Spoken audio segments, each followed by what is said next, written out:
আসসালামু আলাইকুম। আজকে আমরা পলিমারাইজেশনের একটা টপিক নিয়ে কথা বলবো, সেটা হচ্ছে গিগলার ন্যাট্টা ক্যাটালিস্ট। ঠিক আছে, গিগলার ন্যাট্টা ক্যাটালিস্ট। গিগলার ন্যাট্টা ক্যাটালিস্ট কী এবং এটা কেন ইউজ করা হয়, কখন ইউজ করা হয় সেটা সম্পর্কে জানবো। গিগলার ন্যাট্টা ক্যাটালিস্ট হচ্ছে এটা পলিমারাইজেশনের একটা প্রসেস। এটা ইথিলিন মনোমার থেকে পলিইথিলিন তৈরি করা হয় এই প্রসেসে। তো সেটা আমরা দেখবো একটু বিস্তারিত। তো ডেফিনেশনটা আগে লিখতে হবে, গিগলার ন্যাট্টা ক্যাটালিস্টটা কী। This is synthesized by mixing of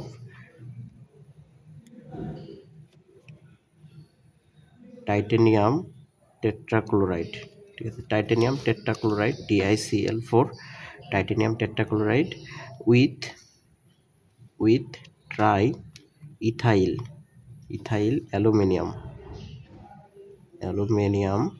in the presence of কার উপস্থিতিতে, হেক্সেন সলভেন্ট, ঠিক আছে, হেক্সেন সলভেন্ট প্রডিউসিং এ হেক্সেন সলভেন্টের উপস্থিতিতে, ঠিক আছে, প্রডিউসিং এ যেটা প্রডিউস করবে আর কি ব্রাউন কালার্ড সাসপেনশন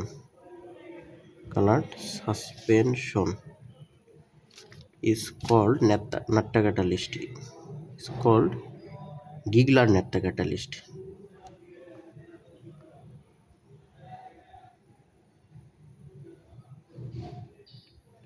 ন্যাট্টা ক্যাটালিস্ট। তো এই গিগলার ন্যাট্টা ক্যাটালিস্ট আমরা দেখছি, এখানে বলছিলাম হচ্ছে টাইটানিয়াম টেট্রাক্লোরাইড। তো টাইটানিয়ামটা যখন 22-এ থাকে, 22-এর আণবিক ভর আর কি, তখন কিন্তু 3D-তে দুইটা থাকে, 3D-তে দুইটা ইলেকট্রন থাকে, 4s2-তে দুইটা ইলেকট্রন থাকে, 4d2। যখন এটা উত্তেজিত অবস্থায় যায় টাইটানিয়াম, তখন 3Dর যে একটা ইলেকট্রন সেটা কিন্তু চলে যায়, ঠিক আছে। 3Dর একটা ইলেকট্রন কিভাবে চলে যায়, এখানে এভাবে চলে যায়। তো Cl4 দিচ্ছি আমরা না, তো এখানে একটা Cl, এখানে একটা Cl, এখানে একটা Cl, এখানে একটা Cl, দুইটা ঘর কিন্তু ফাঁকা। তো এটার স্ট্রাকচারটা এরকম হতে পারে, তো এইরকম হয় আর কি, Cl Cl Cl Cl। তো এখানে একটা ঘর ফাঁকা, এখানে একটা ঘর ফাঁকা, কারণ কি, আমাদের এই যে আর দুইটা ঘর ফাঁকা আছে। তো আমরা এর সাথে কি যুক্ত করব, এর সাথে আমরা যুক্ত করব এই যে ট্রাই ইথাইল, এই যে ট্রাইইথাইল অ্যালুমিনিয়াম, ঠিক আছে, AlEt, এটাকে আমরা এইভাবে মানে প্রকাশ করতেছি আর কি। তো এখানে যদি যাই, এখানে দেখো এই Cl যেটা 4 হাতে 4টা রাখলাম, রাখার পরে যে ফাঁকা ঘর আছে, একটা ফাঁকা ঘরে Et দিয়ে দিলাম, ঠিক আছে। এই বিষয়টা, এটাই হচ্ছে অ্যাক্টিভেটেড ন্যাট্টা ক্যাটালিস্ট, ঠিক আছে, অ্যাক্টিভেটেড ন্যাট্টা ক্যাটালিস্ট। এটা দ্বারা আমাদের ইনিশিয়েশন শুরু হবে আর কি। বিক্রিয়ার জন্য 3টা ধাপে হয়, ন্যাট্টা ক্যাটালিস্ট 3টা ধাপে হয়। একটা হচ্ছে ইনিশিয়েশন, 2 নম্বর হচ্ছে প্রপাগেশন, 3 নম্বর হচ্ছে টার্মিনেশন। আমরা ইনিশিয়েশনে যাব এখন। ইনিশিয়েশন, ঠিক আছে, ইনিশিয়েশন কি হইতেছে, এটাকে আমরা শুরু করবো, এটা দিয়ে ইনিশিয়েশন, ঠিক আছে। 4টা হাতে Cl দিয়ে দিলাম, 4টা হাতে যদি Cl দিয়ে দিই, 4টা হাতে Cl দিলে এখানে থাকতেছে Et, ঠিক আছে। তো এখানে CH2 আর কি, CH2 ডাবল বন্ড CH2, শুরু হলো বিক্রিয়া, ইনিশিয়েশন। তাহলে কি হবে, TiCl আর এখানে আমাদের ইটিটা থাকবে, ঠিক আছে। তো এখানে একটা বন্ড তৈরি হওয়ার প্রসেস চলবে আর কি, এইভাবে যুক্ত থাকবে। এই দুটো CH2 আছে না, দিলাম, এই CH2 এভাবে যুক্ত হবে, আর এখানে একটা এই TI এর সাথে, আমি দেখাতে একটু ভুল করেছি, TI এর সাথে যুক্ত থাকবে এখানে এভাবে।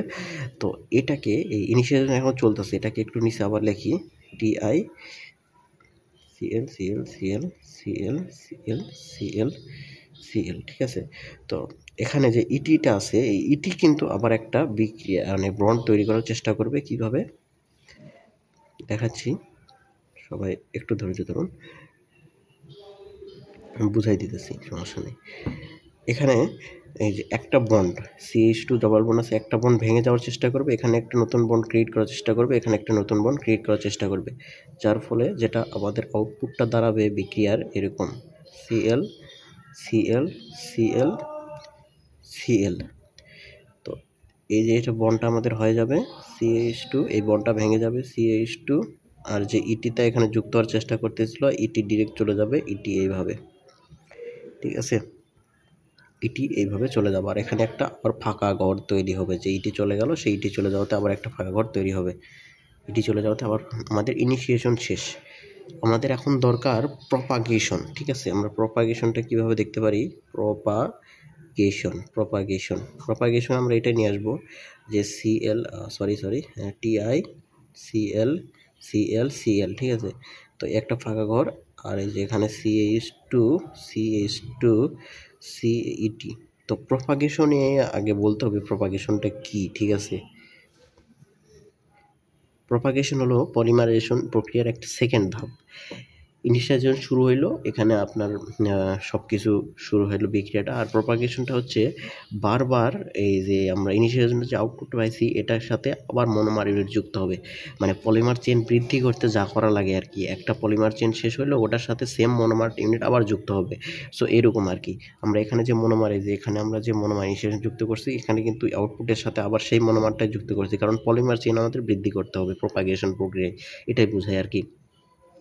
তো পলিমার চেন যদি বৃদ্ধি করি তাহলে এটার আউটপুট কি আসতে পারে, এটার আউটপুট এরকম আসতে পারে TiCl আমরা দিয়ে দিলাম চারটা, দিয়ে দেওয়ার পরে যে আমাদের TI এখানে CH2 আছে না, এই যে বন্ডটা CH2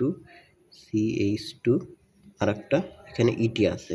তো আর একটা আমাদের যুক্ত হয়েছে কি, মাথায় রাখতে হবে আমাদের আরও একটা যুক্ত হয়েছে, সেটা যাবে এই ফাঁকা ঘর, আমরা যেটা এই ফাঁকা ঘরে এখানে চলে আসবে CH2, ডাবল বন্ড হিসেবে থাকবে CH2, হ্যাঁ, N সংখ্যক যুক্ত হয়েছে আমাদের। তো এটাকে আমরা আবার লিখব,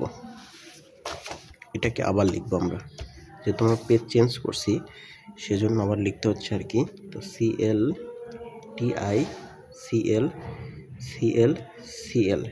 তো এইটা আমরা কি লিখলাম, এখানে একটা বিক্রিয়া তৈরি হয়েছিল, বন্ড তৈরি হয়েছিল CH2 N সংখ্যক, ঠিক আছে। তো আর এটা আমাদের একটা যুক্ত ছিল CH2, এখানে যুক্ত ছিল CH2, এখানে যুক্ত ছিল ইটি, ঠিক আছে। তো এটার ফলে আবার কি ঘটনা হবে, এটা থেকে, ঠিক আছে, এটা থেকে কি তৈরি হবে একটু আমাদেরকে বুঝতে হবে। এই বন্ডগুলো ভেঙে যাবে, ঠিক আছে। আচ্ছা, এটা কিন্তু টিআই এর সাথে যুক্ত আছে না, এই যে এটাতে কিন্তু টিআই এর সাথে যুক্ত, এই CH2 ইটি, ঠিক কিনা, টিআই এর সাথে যুক্ত কিনা এখানে, হ্যাঁ। তো এটাকে আমরা যদি ট্রান্সফার করি, এই যে বন্ডটা তৈরি হইতেছে এই বন্ডটা যদি একবারে ক্রিয়েট করে দিই এখানে বারবার সিএল একটু ঝামেলা আর কি। আচ্ছা, এই বন্ডটা আমরা একবারে ক্রিয়েট করে দিলাম, তাহলে কি হইতেছে এখানে তো এমনিতেই আছে CH2 আর একটা CH2, ঠিক আছে। আবার এই যে আমরা এই বন্ডটা টিআই এর সাথে যুক্ত আছে, এটা এর মাধ্যমে এখানে আবার লেখাই দিলাম। একই জাতীয় গোত্র তো একটু থাকতে ভালো পছন্দ করে আর কি, সেটা সবারই জানা আর কি। আমাদের প্রপাগেশন শেষ, এটা আমাদের প্রপাগেশনের আউটপুট। এখানে এন সংখ্যক তৈরি হয়েছে, যে কোনো দুইটার মধ্যে তুমি এটাও দিতে পারো এন, আর এটাও দিতে পারো, কারণ একই সমগোত্রীয়, একসাথে থাকতে খুব ভালো লাগে। আমাদের টার্মিনেশন, এখন দুইটা ধাপ চলে গেছে, লাস্ট ধাপে আছি আমরা এখন। টার্মিনেশন হচ্ছে একটা বিক্রিয়ার শেষ ধাপ, যেখানে তোমার হচ্ছে এই যে মনোমার যে ইউনিটটা যুক্ত হচ্ছে এটা ধ্বংস হয়ে যাবে এবং মনোমার চেইন বন্ধ হয়ে যাবে, ঠিক আছে। ডেড পলিমার, যেটা আমরা কি শিখছি, ডেড পলিমার, ঠিক আছে। আর লিভিং পলিমার আছে, ডেড পলিমার আছে। লিভিং পলিমারটা কি, যেটা তোমার আর একটা পলিমার চেইনের শেষে যে ইন গ্রুপ থাকে সেটা যদি সক্রিয় থাকে আর কি, নতুন কোনো গ্রুপ বা নতুন কোনো মনোমার ইউনিট নেওয়ার যদি সক্ষমতা থাকে তাহলে লিভিং পলিমার, আর যদি না থাকে তাহলে ডেড পলিমার। তো এই টার্মিনেশনে হবে কি, টার্মিনেশনের প্রক্রিয়াটা ডেড পলিমারে পরিণত হবে, কারণ তার যে মনোমার ইউনিট থাকবে, ঠিক আছে, মনোমার ইউনিট নতুন কোনো যে ইন গ্রুপ থাকবে সে নতুন কোনো মনোমার ইউনিট যুক্ত করার সক্ষমতা সে রাখবে না, এখানে ধ্বংস করে দিবে সেই ইন গ্রুপের সেই সক্রিয়টাকে, নিষ্ক্রিয় করে দিবে। তো আমরা এটাকে ইনিশিয়াল টার্মিনেশনে নিয়ে আসবো আবার, যেটা আমরা পাইছি প্রপাগেশনে। তো প্রপাগেশনে যা পাইছি সেটাকে আমরা নিয়ে আসি একটু, তারপর যেখানে CH2, এখানে CH2, এখানে CH2 ডাবল এন্ড ইটি, ঠিক আছে। তো এটা থেকে কি হইতে পারে, আচ্ছা, আমরা এটা এইভাবে লিখতে পারি না যে H2, এখানে একটা H দিলাম, এখানে একটা H দিলাম, ঠিক আছে। তো এই Hটাকে এখানে H TiCl4 এখানে লিখলাম, ঠিক আছে। তো এখানে একটা এইচটাকে বের করে আনছি, ঠিক আছে। তাহলে এটা এইভাবে হবে। আশা করি সবার মানে বোধগম্য হইতেছে বিষয়টা, এটাই আর কি। এই এইচটা বের করে নিয়ে এখানে যুক্ত করে দিছি, তখন তার সাথে তার ফলে কি হবে, আমাদের এই যে CH2 থাকবে, ডাবল বন্ড তৈরি করবে, কারণ CH এই যে এখানে একটা এইচ এখানে কিন্তু নাই, একটা এইচ এখান থেকে নিয়ে আসছে, এই টু এখানে টু কাটা, তাহলে CH2 ডাবল বন্ড CH, তারপরে CH2 এখানে N থাকবে, তারপরে হচ্ছে ET থাকবে, এই আমাদের পলিইথিলিন, ঠিক আছে।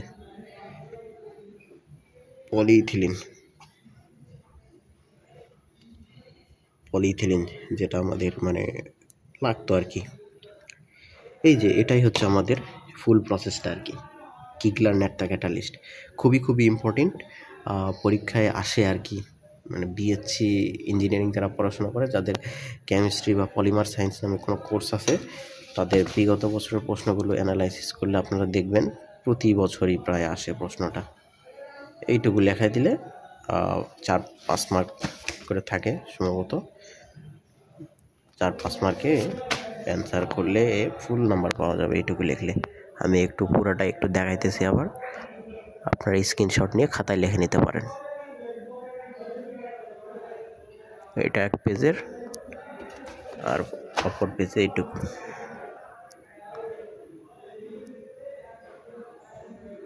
ধন্যবাদ সবাইকে, আজকের ভিডিও এই পর্যন্তই।